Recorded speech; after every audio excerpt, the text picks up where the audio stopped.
Gisel mengaku tak bantah soal video syur usai diperiksa polisi. Hotman Paris sebut itu kuncinya.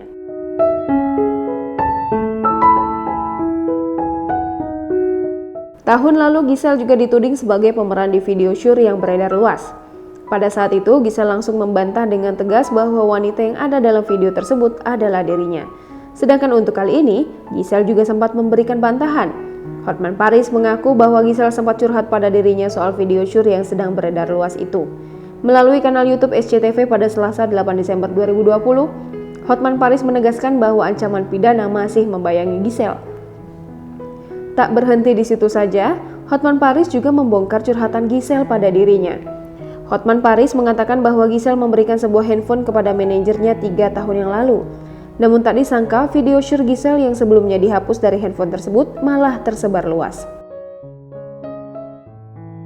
Padahal 3 tahun lalu Gisel masih menjadi istri sah dari artis Gading Martin. Hotman Paris juga menjelaskan bahwa Gisel tak memberikan bantahan saat dimintai keterangan oleh pihak yang berwenang.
Jangan lupa subscribe, share, komen, dan like ya!